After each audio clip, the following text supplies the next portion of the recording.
Well, hello, Stacey Murphy here with a video on sprouting. This truly is a fast food. Whether you grow these indoors or outdoors, it doesn't really matter because they don't need a whole lot of light. All they require is enough moisture and warm enough temperatures, and you can have organic, crunchy sprouts in 10 to 20 days. That is truly fast food. Now, there are two ways to sprout. One is like you see here in a tray, and I'm actually growing in a potting mix, which I'll show you in a minute. And the other way is to grow them with just moisture. And when you grow with just moisture, the downside of that is that it has a higher probability that you might be contaminated with some sort of bacteria over time, something like Salmonella or E. coli. So I recommend growing in trays if you have the materials available, just to avoid some of those bacterial things that might happen. And if you're at all worried about bacteria and you've grown in just water, you can always cook those sprouts and that will kill off those bacteria. So that's one way to get around it. Now, I mentioned I'm growing this in a potting mix. Normally I would grow this in a seed starting mix, but what was available at the store when I went was a potting mix. And I like to just take a look at the ingredients, and what I noticed when I took a look at the ingredients on this potting mix is that it pretty much had everything that a seed starting mix would have that I would like. So seed starting mixes, they generally have some sort of mycorrhizae, which is fungal growth, which basically helps root structure. So that's a great thing that this particular bag of potting mix has. This particular set of ingredients is heavy on peat moss and mycorrhizae. These are things that help root structures. It also has things that are nitrogen rich. It has composted green waste. It has kelp. It has alfalfa meal, so it has a nice spectrum of organic ingredients. And the thing I really like about this bag of potting mix, on the cover it says OMRI listed. That's how you know that it is approved by the organic boards. So this truly is an organic potting mix. All right, so here's what I need in order to create my shoots. I have some sort of tray that I basically grabbed from Home Depot, and I just grabbed this for free. This was a tray that they use to hold other seedlings, and I just snagged it when I bought some seedlings. And then I have a container full of the potting mix, and I have filled that potting mix with some water as well, similar to the indoor seeding that I did in the previous video. Make sure you check that out. I made sure that my potting mix was hydrophilic, meaning that it loves water, before I ever do anything. This ensures that it's going to stay moist and that it will attract more moisture and that it doesn't have moisture run off the surface. So I make sure it's nice and moist. And then I have my seeds for my shoots. Now I've picked sunflower seeds and field peas that are specific for shoots. You want to make sure that's what they're for. And then I grabbed some newspaper to line this tray because this plastic tray has a lot of openings on the bottom, and you'll see in a minute how I'm going to close that up. So this is what I'm using to create my shoots. And what I'm going to do from here is essentially I'm going to take that newspaper and I'm going to take off the cover sheet, which is the one that has all the color ink, and I'm going to use just the black and white ink. You know, a lot of people have different opinions on newspaper. Generally, you know, there are lots of toxins in our world, but basically the black and white newspaper is generally using soy-based ink. You can argue, well, it might be genetically modified soy, but I find that I don't care so much.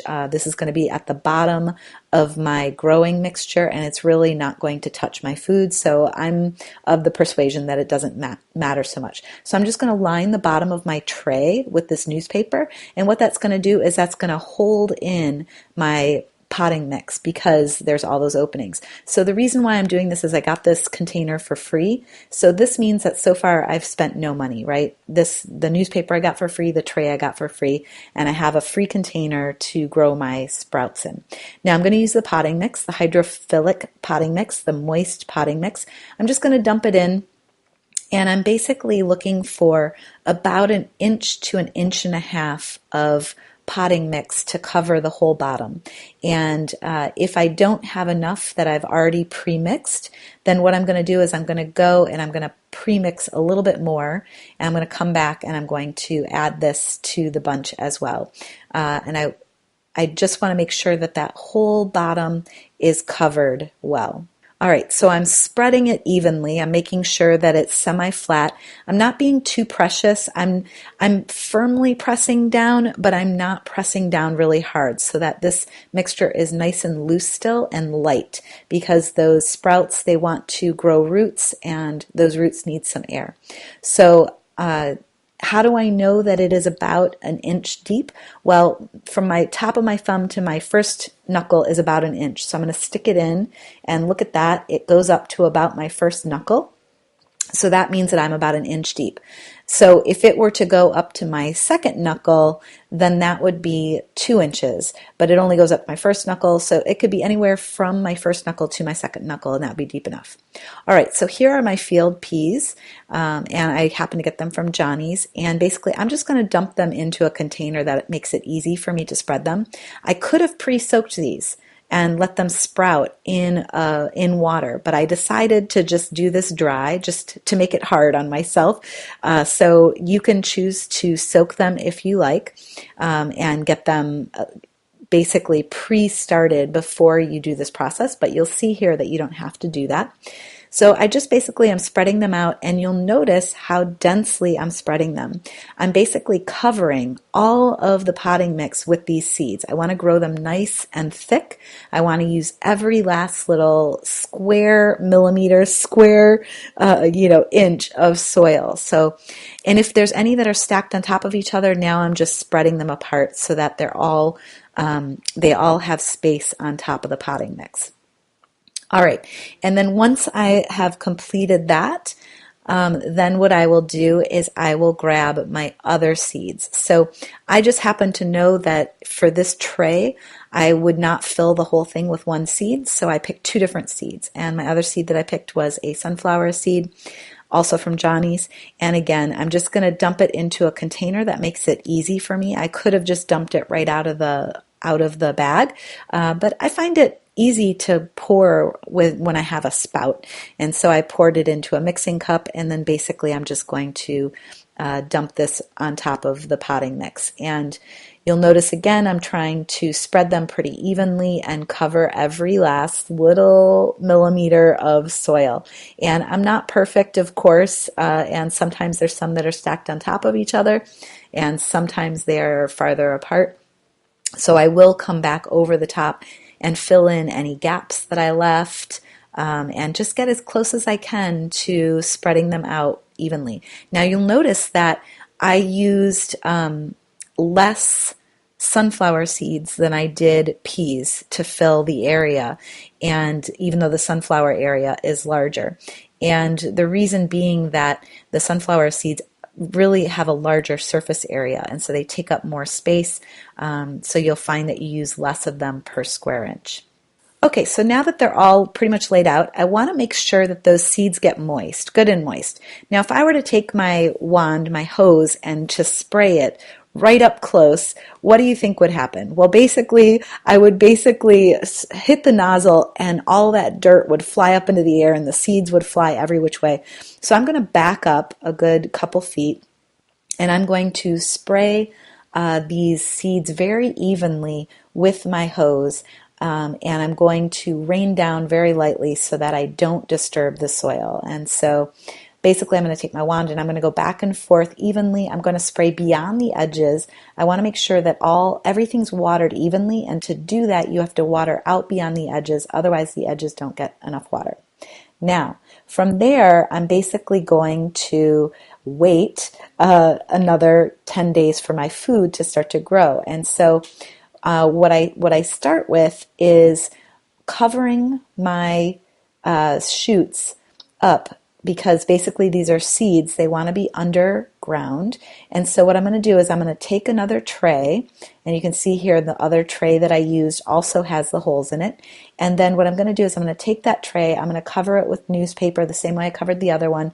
I'm going to fill it just with a little bit of potting mix just to weigh it down a little bit. And I'm going to put that right on top of the other tray. So I'm going to cover my tray up. And now here you can see when I actually pull this tray away, what you can see is that the pea shoots, you can maybe kind of see them, they're just starting to sprout, and this is basically day 2. So I didn't pre-soak my peas, so it's taken them a little bit longer to sprout than if I had pre-soaked them. All right, and then basically what's going to happen from here is I'm going to spray them with a water bottle daily, mist them with a water bottle to keep them moist. You don't need a whole lot of water, and you don't want them to be overly moist because they can mold if they get too moist. But you do want to make sure you mist them twice a day. And then day 3, you start to notice more shoots coming out of the peas, longer shoots, and you start to notice little baby shoots coming out of the sunflower seeds. So that's a great sign. So everything starts to sprout well. And remember, I did not pre-soak these. And here's a little close-up so you can see what they look like on day 3 and compare yours to these. Now on day 4, the shoots start to get a little bit longer, and you can maybe see there's a little sprout in the middle of the screen, and it looks like it has a little white fuzz on the sprout. What those are little micro root hairs, and they are searching for water. So if you see a lot of those, that means you need to mist a little bit more. Those sprouts are looking for water, and you're going to find when you spray them, those little hairs go away. And here you can see the sunflower seeds are doing the same thing. You can see little root hairs sticking up all over those sprouts, and it kind of looks like a fungus. It's actually not a fungus. Here it is close up. Those are root hairs. And the way that you know is that it's not brown, it's not blue, it's white. Those are root hairs. And then here you go on day 7, you start to really see the pea shoots coming up and starting to send out leaves. I have these under lights, which means that they're turning dark green. You can blanch your sprouts and keep them all white by not adding any light at all. So that's a choice that you can make.